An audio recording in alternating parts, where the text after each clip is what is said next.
Welcome to Raghavan naturopathy. आज बात करेंगे non alcoholic fatty liver disease. जो लीवर का बीमारी है उसमें चाहे वो कोई भी बीमारी हो, अल्कोहलिक डिजीज हो, वायरस से होता हो, हेपेटाइटिस बी से होता हो, सी से होता हो, हेपेटाइटिस डी से होता हो या कोई और बीमारी से होता हो। लीवर में सबसे पहला यदि क्रोनिक डिजीज होगा तो सबसे पहला स्टेज होता है फैटी लीवर। फैटी लीवर के बाद वो होगा नोडुलर लीवर, नोडुलर के बाद सिरोसिस ऑफ लीवर।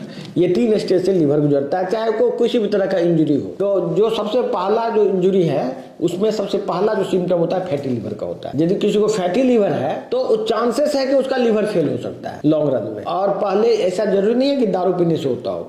जब most common cause of fatty liver या लीवर फेलियर या सिरोसिस भोजन है। जो आप लीवर का ट्रीटमेंट लेते हैं किसी भी डॉक्टर से, वो जो रिकमेंड करता है डाइट, वो डाइट से ही लीवर फेल होता है। वो डाइट से ही बेसिकली जो भी बैलेंस डाइट प्रिस्क्राइब करते हैं, बैलेंस डाइट आजकल जो ट्रेंड चला हुआ है बैलेंस डाइट खाने का, तो ये बैलेंस डाइट एडवोकेट किया जाता है एलोपैथ के द्वारा कि बैलेंस डाइट खाओ। बैलेंस डाइट में जो इंग्रेडिएंट होता है उसमें 80% कार्बोहाइड्रेट होता है और बहुत ही 10% फैट और 10% प्रोटीन, ये इसी टाइप का लगभग इसी रेशियो के अराउंड घूमता रहता है। ये जो कार्बोहाइड्रेट है और बहुत जगह जो ये बताया जाता है स्वीटनर, जो आर्टिफिशियल स्वीटनर वगैरह जो मिला के जो कॉकटेल बनता है, जो कि रिकमेंड किया जाता है डॉक्टर्स को पेशेंट को खाने के लिए कि भाई ये खाओ, तो वो इसी की वजह से लीवर फेल होता है। ऐसा कई बार ऐसा देखा गया है कि जो आदमी गांव में नॉर्मल भोजन कर रहा था उसका लीवर जब खराब हुआ तो जब वो डॉक्टर का रिकमेंडेड डाइट फॉलो किया तो उसका लीवर जल्दी से और पूरा फेल हो गया। इसमें डॉक्टर जो रिकमेंड कर रहा है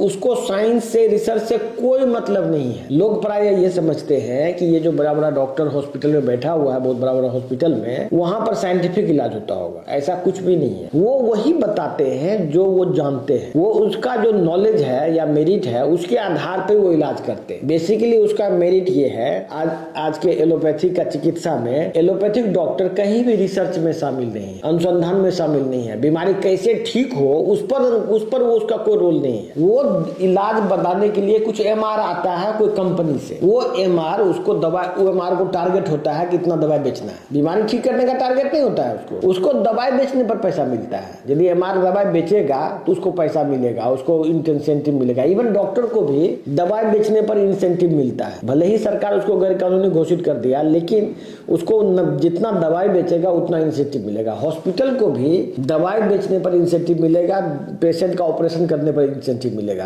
बीमारी ठीक करने पर का कहीं रोल नहीं वहां पे। प्लस डॉक्टर का जो टीचिंग है उसमें भी बीमारी ठीक करने के बारे में कहीं कुछ नहीं है। बीमारी का जो रिसर्च है, बीमारी का इलाज का जो रिसर्च है उसमें भी डॉक्टर शामिल नहीं है। कौन लोग रिसर्च कर रहा है? जो लोग दवाई बेच रहा है। मेडिकल प्रोफेशन में सबसे ज्यादा एजुकेटेड कौन होता है? डॉक्टर होता है। डॉक्टर रिसर्च नहीं करता है। रिसर्च करना सबसे वैल्यूएबल चीज है। सबको बताया जाता है कि रिसर्च हो रहा है, अनुसंधान हो रहा है, लेकिन अनुसंधान कर कौन रहा है उसमें? वो डॉक्टर नहीं कर रहा है। डॉक्टर के बारे में ये कहा जाता है कि बहुत इंटेलिजेंट होता है, ये नीट पास करता है, बहुत टफ कंपटीशन होता है, उसके बाद वो जाता है वहाँ क्या रिसर्च कर रहा है? क्या वो अनुसंधान कर रहा है? क्या उसका रोल है वो बीमारी को ठीक करने में या उसके रिसर्च में? आखिर डॉक्टर का क्या रोल है? डॉक्टर एक सिंपल सेल्समैन दवा कंपनी का। इसी वजह से हमारे जैसे डॉक्टर ने उस पद्धति को छोड़ दिया और हम अपना पद्धति, मतलब जो मेरा अपना पद्धति ये नहीं है, ये ऑलरेडी बहुत सारे डॉक्टर्स, उसका मैं कभी लिस्ट जारी करूंगा जो कि जिन्होंने कि ये साबित किया है कि बीमारी ठीक हो सकता है। तो हम ये कहना चाह रहे हैं कि जो भी लीवर का बीमारी है इसमें जो मेटाबॉलिक ट्रीटमेंट है, जो कि नेचुरोपैथी बेस्ड ट्रीटमेंट है, उसी से सफलता मिलता है।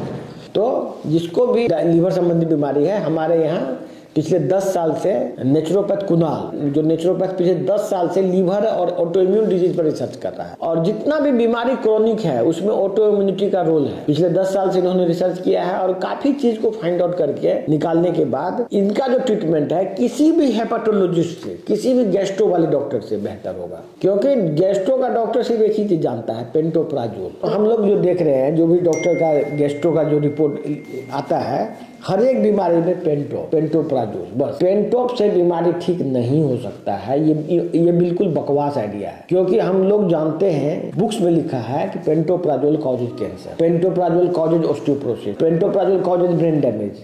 आदमी कब तक खा सकता है उसको? हो सकता है कि एक दिन खा ले, गैस उसका नहीं बनेगा उसके, लेकिन उसको कब तक खा सकता हो? यदि ज्यादा दिन तक खाएगा तो वो सर्वाइव करेगा। आदमी जीवित ही नहीं रह सकता है, क्योंकि पेंटोप्राजोल पेट में गैस बनने को रोक देता है, मतलब एसिड बनना रोक देता है। वो एसिड जो है ब्लड में जाता है फिर और पूरे शरीर में घूमता रहता है। ऐसे आपको पेट में गैस था, एसिड था पेट में, लेट्रिन से निकल जाता हो, अब वो एसिड पूरे ब्लड में घूम रहा है सब जगह, ब्रेन में भी जा रहा है, हार्ट में भी जा रहा है, सब। ये कोई सिंपल चीज नहीं है, आपको एक प्रॉपर ट्रीटमेंट लेना है। यदि आप इस बीमारी का इलाज चाहते हैं, ठीक है, बहुत दूर है आपका घर, तो ऑनलाइन ट्रीटमेंट आप ले सकते हैं। यदि आप बहुत दूर हैं तो ये वीडियो को ज्यादा से ज्यादा लोगों तक शेयर कीजिए, जिससे लोगों का जान बचाया जा सके। ये सब गंभीर रोग है, जिस भी परिवार में होता है पूरा परिवार ही बर्बाद हो जाता है। धन्यवाद।